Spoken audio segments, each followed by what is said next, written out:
is Master Everything English, and today we are going to be focusing on learning the English language. There are certain grammatical rules that should be applied when you are, for example, learning to write in English or learning to speak in English. So whether you're applying for a job in an English-speaking country or you just want to learn English because it's a universal language, it's a language that is used worldwide in businesses, in universities, and so on. And I thought it important that I do the topic of subject and verb agreement. So really the aim of today's lesson is understanding and applying subject-verb agreement rules in English grammar. So let us start with the definition for subject and verb agreement. So what is subject-verb agreement? All right. So subject-verb agreement requires the verb to match its subject in number and person. So in number means, for example, is the subject singular, meaning one, or is it plural, which means more than one? So depending on whether the subject is singular or plural, the verb must match the subject of the sentence.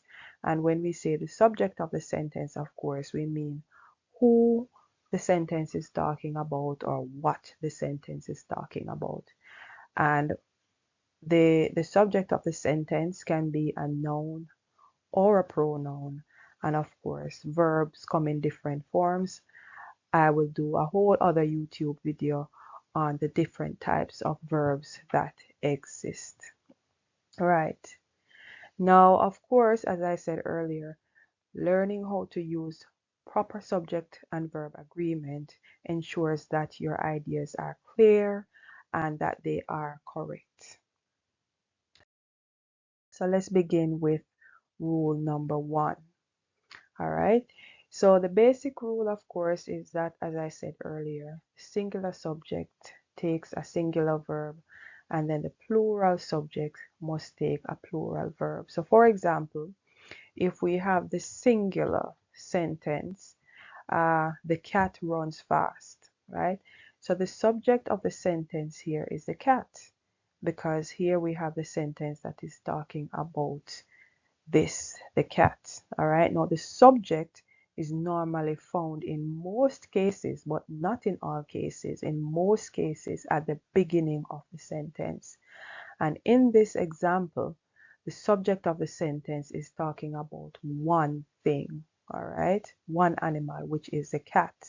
And you can know that the sentence is singular because it doesn't have the S at the end, all right.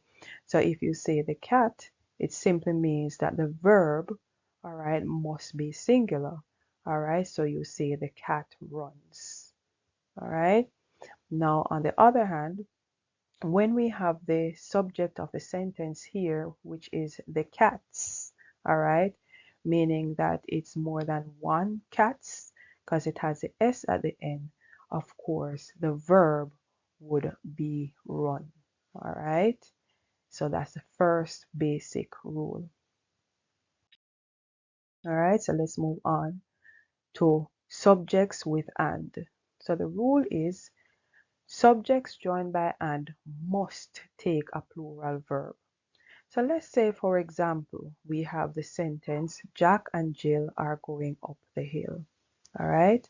Again, the sentence is Jack and Jill are going up the hill.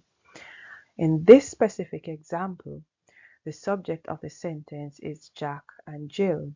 So here we have a plural subject. All right.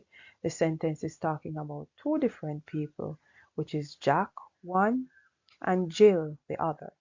So the rule is if we have the connective, this is called a connective or a conjunction, all right, between the two names here, all right, it simply means that the verb should be plural, all right. So we have Jack and Jill are. It is grammatically incorrect in most cases to say Jack and Jill is going up the hill. So the correct example is, or the correct grammatical rule is Jack and Jill are. Now there's one exception. You must use the singular verb if and joins parts that act as a single unit. All right, so again, use singular verb if, all right, and joins parts that act as a single unit. All right, so make sure you bear that in mind. So say for example, we have an exception to the rule here. So of course, peanut butter and jelly always go together. So this is a single unit, right? One unit. They cannot be separated. All right. So peanut butter and jelly is my favorite sandwich. You never say peanut butter and jelly are my favorite sandwich, because it's a single unit. You must use the singular verb is. All right. Moving on. So next we have subjects with or nor. So what's the rule here? When using or nor, the verb agrees with the subject closest to it. So let's look at an example or a few examples here. Here we have either the teacher or the students are attending the meeting. All right. So here we have the subject of the sentence, either the teacher or the students. In this example, right, we have, of course, the word or joining this difference, the two combined subjects of the sentence, which is either the teacher, all right, that's one instance of what the sentence is talking about. The sentence is also talking about the students. So where you have or joining these two subjects, you must use the verb are, simply because here we have the students. So if you have the students, which is plural, all right, that is closer to the verb here, you must use are. All right, now let us look at another example that uses the singular. We have either the students or the teacher is attending the meeting. All right, so here, of course, you have the word or, and so you have the subject of the sentence. One part of the sentence is either the students, all right, and we have the teacher. So the teacher is singular, and the verb that is closer to the verb that is closer, sorry, to teacher is singular. So teacher is singular. So it simply means that you must use is. All right. Next, collective nouns. All right. The rule is use singular verb when the group acts as a single unit, and then plural when individuals act separately. Let's look at a few examples. So here we have the singular. The team wins its games. All right. So here in this example, we have a sentence where, of course, the team is a collective noun, all right? And so in this example, we have the team that is acting as a single unit. So when the team is acting as a single unit, everybody is included in playing in the game as a single unit, all right? You must, all right, use the singular verb wins.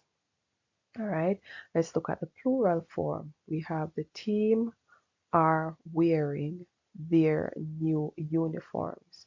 In this example, all right, we have where the plural, all right, with the individuals who are acting separately. So each individual, all right, as a separate entity.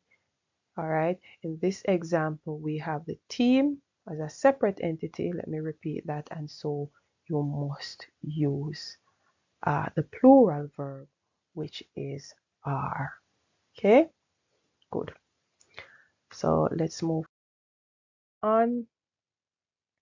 Indefinite pronouns. Of course, pronouns are words that take the place of a noun. So we have words such as it, we have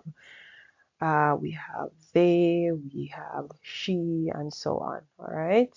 So indefinite pronouns are words like everyone, someone, nobody. All right. There are different types of pronouns. All right. In this example, we're talking about indefinite pronouns. So, of course, if you think about the logistics of it, indefinite means uh, ongoing. All right, there is no specific number, there is no definite number. All right, and so if you say, for example, everyone, that could be the whole world. All right, if you say, for example, someone, all right, there's no definite number.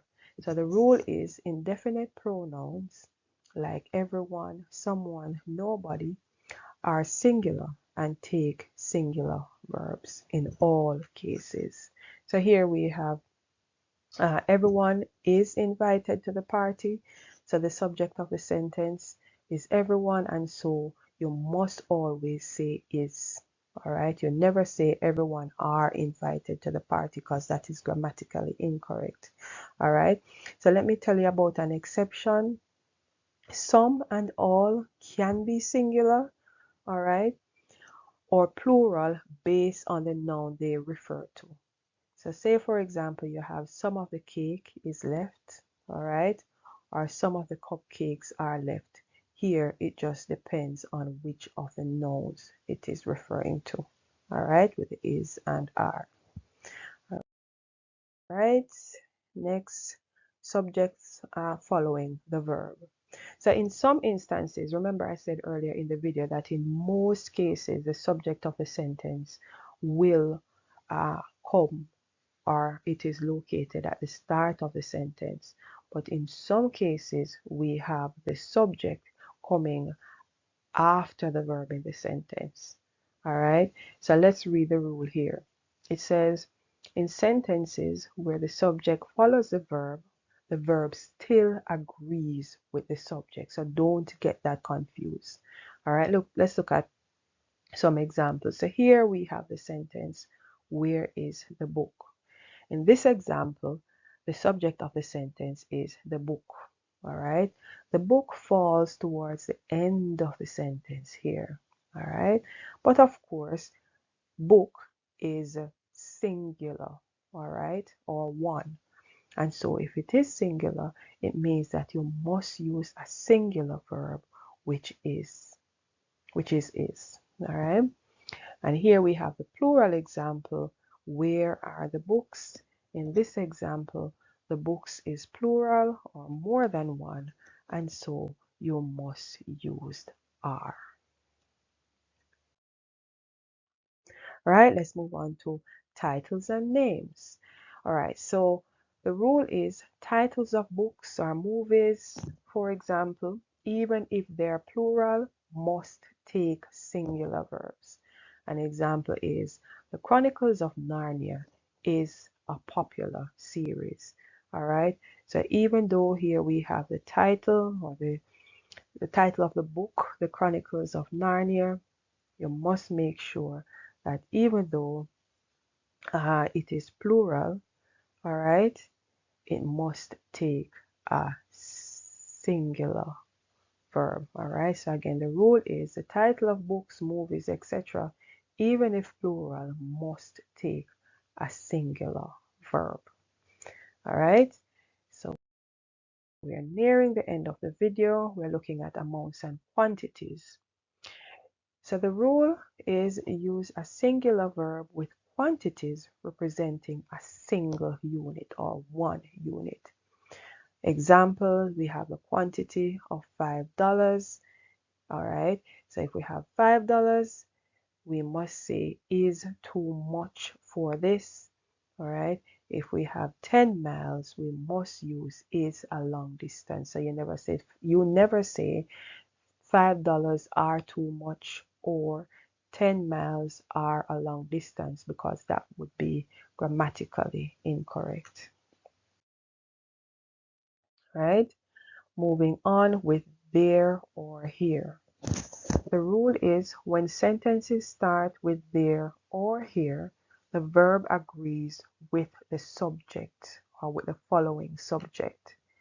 Examples we have: there is a book on the table, all right, or there are many books on the table, all right. So here we have the sentence uh, when the sentence starts with there, all right, it must agree with the following subject, all right. So we have there is a book on the table and there are many books on the table, all right. So bear that in mind. All right, special cases with each and every. So the rule is each and every are singular and take singular verbs.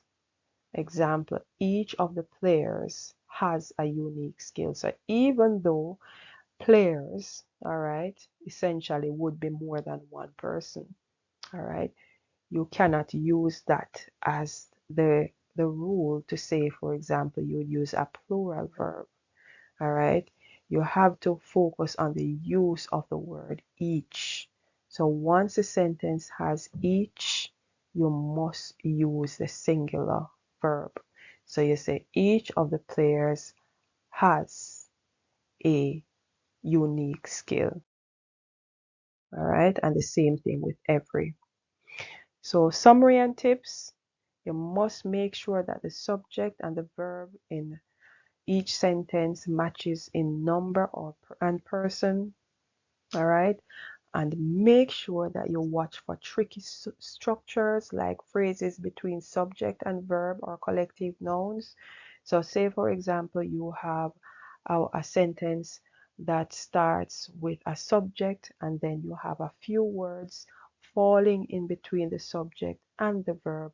You still have to, you just forget those tricky words that fall in between the subject and the verb, all right. Whatever the number is, whatever the person is of the subject and the verb, the rules still apply even though there are phrases that fall in between. All right. And of course, final tip: proper subject verb agreement leads to clearer and more effective communication. All right. So please consider liking this video, leave your comments, subscribe to the channel, and please do share. Bye everyone.